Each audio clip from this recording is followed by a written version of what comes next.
today's Daily Mail, how much is a £14 Heston Blumenthal Christmas pudding selling for on eBay? The answer is £250.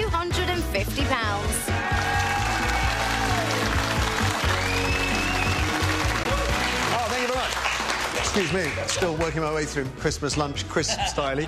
Welcome back to the Right Stuff this morning with Steve First, Ann Diamond and Jimmy Osmond. Still to come today, we're going to hear what you think of a drive to make domestic bullying, not domestic physical violence, but bullying a crime. But even if you think that is a good idea, people that control, how on earth would you police it? 0207 173 5555. I don't know if you care to share, but first, I'm going to get the headlines from you, Jimmy. Headlines from me, OK. There's a, in the Times today, there's a climate deal after politicians get 10 minutes to save the world is the headline. But basically, it's about India, America, and China are responsible for about 46% of the carbon dioxide put out into the... And they basically, for the first time, come to the table, and they've agreed that in 2015, get this, they can draft a legally binding document that will allow these countries to agree, and it will take effect in 2020. Why do we have to wait till 2020? Well said. And I mean, our world is dying. I saw a video the other night on YouTube, and it was amazing to see what's happening before our very eyes.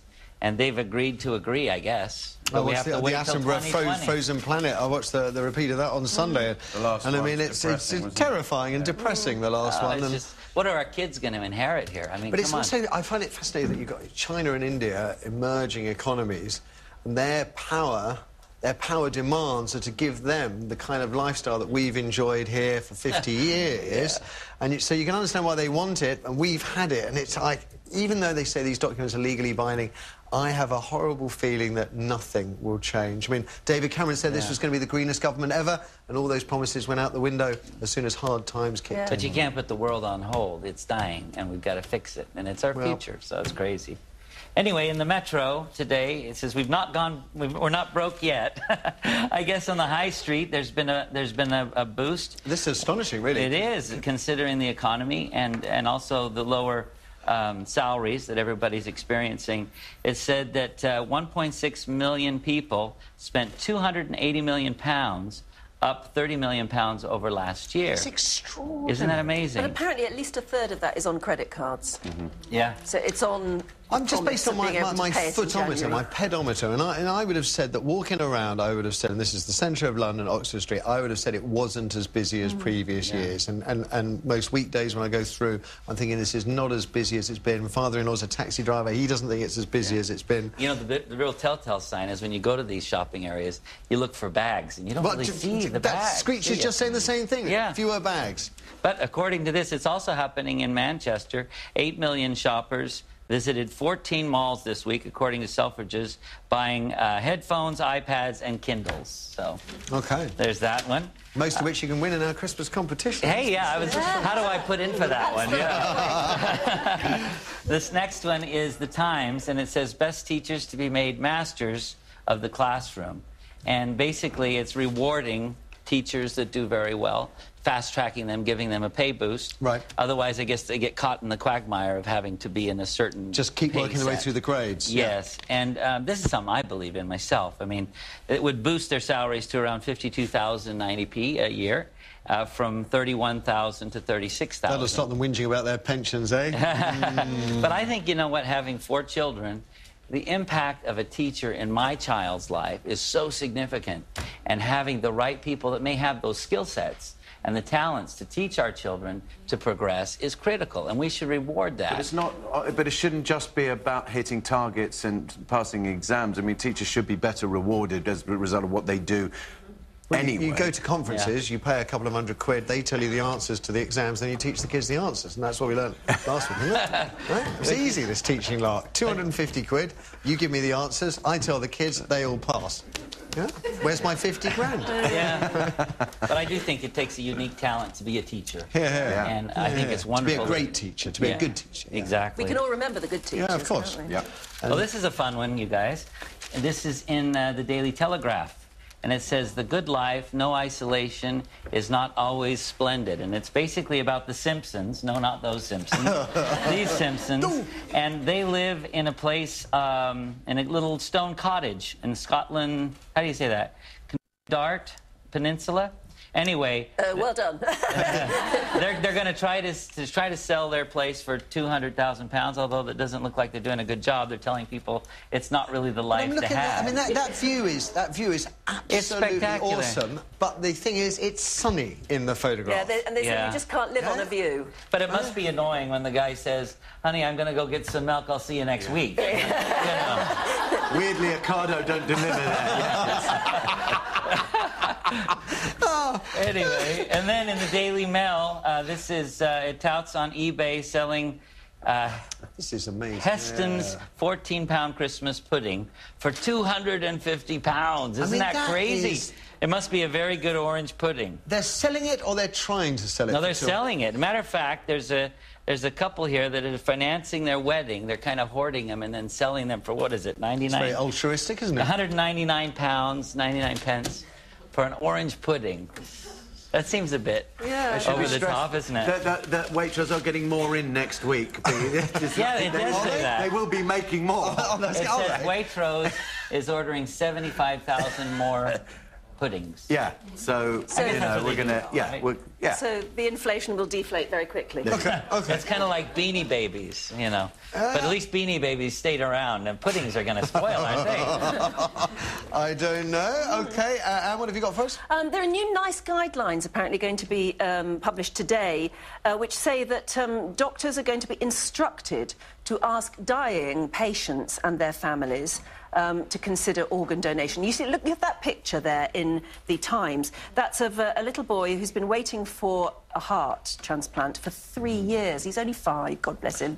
And he's still waiting because, I mean, people are dying, sadly, and organs should be available and aren't. It's not going to make relatives feel great, is it, that the doctor in charge of their care is asking them simultaneously what they can do with the parts should the care that doctor's about to administer fail? It's a very difficult one, I agree. The doctors are being told not to apologise for bringing this forward as well, to actually be very positive. And if a patient is dying, to get the family to face up to it and the patient themselves and think about donation. Would it not be easier to do the opt-out system where we're all born in? I mean, I think that's... Wales are going to vote on that soon. They're going to have a... I think it's a much better idea. But this is really... I mean, you know, having been there with doctors telling you your relative or loved one is going to die, to then for them then to say, by the way, what, you know, have you thought about what we can do with the parts afterwards? It's not an old car we're dealing with, I is hope it? doctors are going to be, you know, sensitively trained to put this. But they've got other things I think to do. it would be it would be much better. I'm sure they would much prefer an opt-out system than an opt-in. Next story is in what is that? Mail? Daily Mail, yes it is. It's about the Millie Dowler phone. And you know that it was said, and it was thought for quite a few weeks, that the News of the World journalists or private detective working for the News of the World were the people who had deleted the voicemails. That's what I said at the Leveson inquiry. It was, yes, it was sort of accepted that it was the journalists doing this, or the Glenn Mulcair, the private detective, hacking into her phone and listening to her voicemails he's always denied and pressing the delete button. Yeah, he has denied that. Well, new information has come forward which looks as though nobody actually might have pressed a delete or deliberately taken any action to make it delete. In those first 3 days or so when Millie was missing, it may well have been an automatic action that was done by the phone service provider, that after a phone message is listened to, after 72 hours, there is an automatic delete. Oh, and it may well have been... okay, Apparently, the News of the World have admitted deleting messages later on in the whole saga, but in those first 3 days when she was still missing, the 72-hour thing might have been an automatic deletion. Big story to just suddenly come out, isn't it? After all the... In new paperwork that has come forward. Okay. It may well have been from the phone service provider, I don't know. But that's interesting. I mean, what's the great thing is that at least that whole saga has led to the whole sort of Leveson inquiry, But to be fair, the News of the World and journalists were crucified and pilloried because they were assumed to be the ones taunting or effectively upsetting the family. Yes. When in actual fact that wasn't the case, giving them false hope. It may not have been. It may not have been so, but they still did hack in and listen to the messages. Have they not been paid? So inadvertently, they may have caused the automatic deletion. Oh, I see. OK, that makes sense. But it may have been more inadvertent than we were led to believe. I think I've got that right. Yeah, But that's anyway, nicely it'll done. all come out, hopefully. Oh, the next one is this most tragic story. It's in most of the newspapers today. I've seen it in The Sun here, about this man, Robert Trigg, who lives in Worthing, who was sleeping on the sofa with his girlfriend, and he overlaid her, as they call it. Overlying is something that I've only ever heard about in cot death terms, where a mother actually, you know, inadvertently, again, rolls over onto her child. But he inadvertently rolled over onto his girlfriend and smothered her in the night. And according to the inquest and according to the pathologist, this was an entirely accidental thing and terribly, terribly tragic.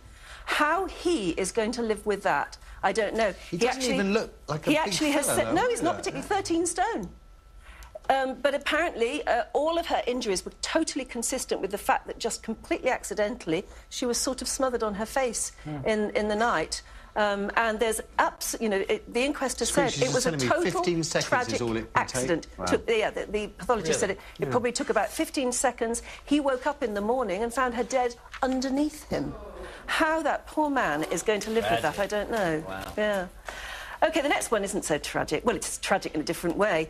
This is in The Sun. Apparently, they've done a big survey, one of these cosmetic surgery firms done a big survey, and apparently every time a celebrity hits the headlines and has got a body to die for, in other words, there's an immediate upsurge in women wanting cosmetic surgery. For instance, after the royal wedding, 500%.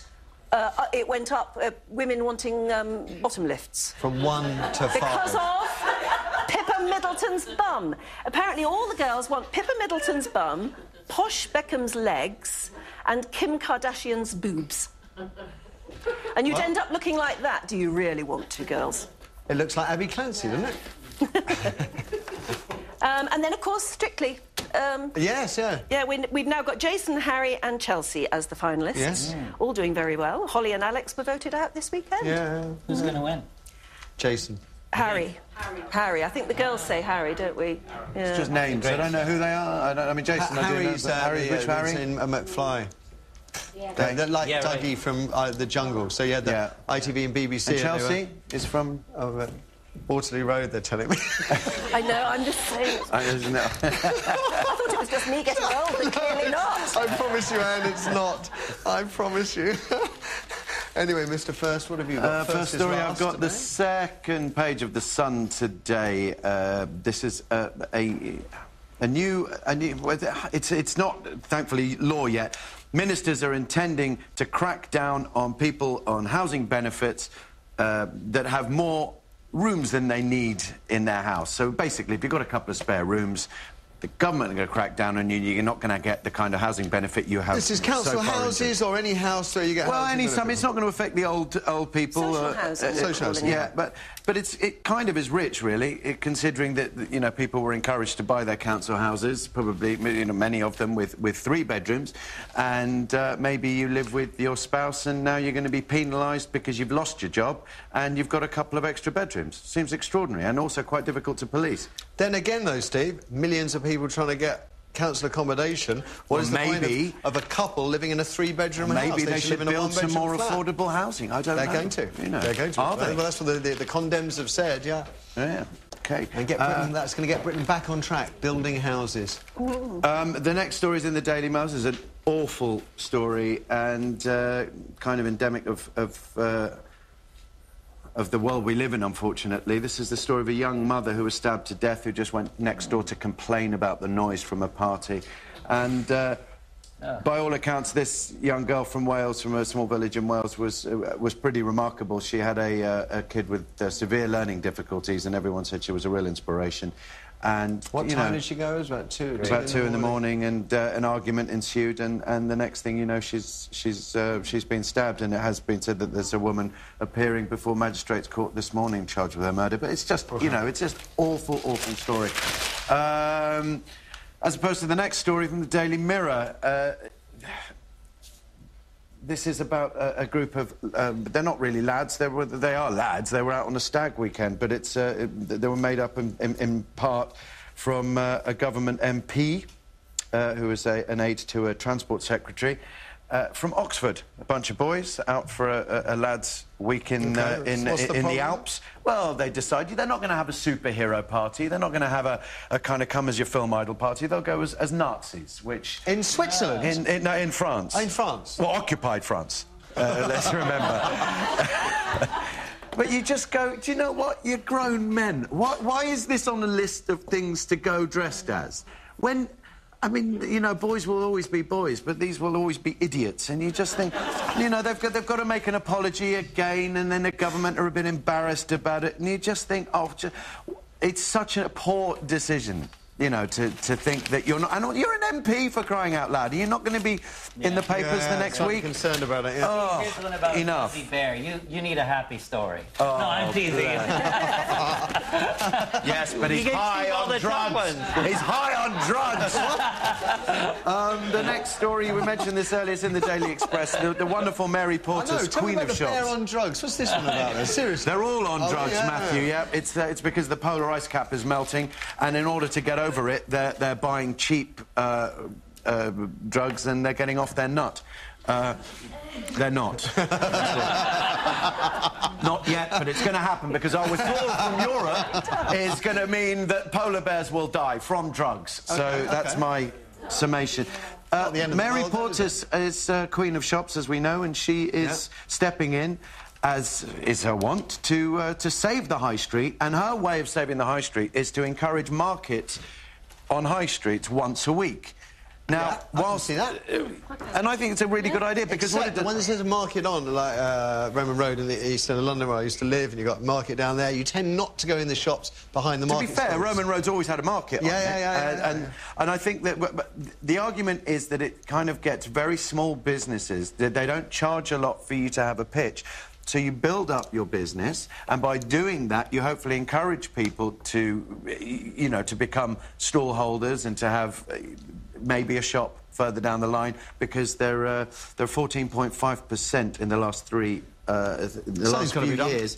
3 years before the make high streets essential again. There's got to be a USP for them. So a reason to go and walk around in them. And that doesn't include that well-known coffee chain, Starbucks. No, and it's got to be more for all those empty properties to finally be used for the good of the economy. The last story is in The Sun, and Ryan Giggs went out for a night out with pals. It was obviously a bit of a lads' night out, and his wife went along with him. That's the story. Christmas party. The Manu Christmas party. It should be stressed she wasn't the only woman there, so it's really not a story at all. No. So man goes out with wife. Man goes out with wife. Goes out with wife. So those are the headlines. What's the story on Live with Gabby this morning? Good morning, Matthew. On today's show, dance legend Arlene Phillips. She didn't save me on Strictly, but I won't hold it against her. It's gone. It's gone. At Petrolhead, Formula 1 pit lane reporter Natalie Pinkham is joining me on the sofa. Home and interiors expert Alison Cork is going to be with us all week with her top tips for decorating your Christmas tree. We've got Here's One That We Made Earlier type thing coming on a little bit later on. It's going to be very good. I've never made anything in my life. Polly Parsons finds out the basics to get you gliding across the ice this Christmas. And Britain's Got Talent winner Jai McDowell's performing live in the studio. That's all happening from 11:10. I'll see you then. After the break, though, we're getting serious. We're going to find out if you back attempts to make domestic bullying, mental cruelty, to put it another way, a crime. No one should tolerate this kind of wickedness, but how on earth do you police someone who won't give their partner any cash, for example? 0207 173 5555 is the number. Dial it and we'll speak after these. If the Lib Dems get their way, which of these could be a criminal offence? Isolating your partner from their family, telling your partner what to wear, or monitoring your partner's movements? Find out after the break.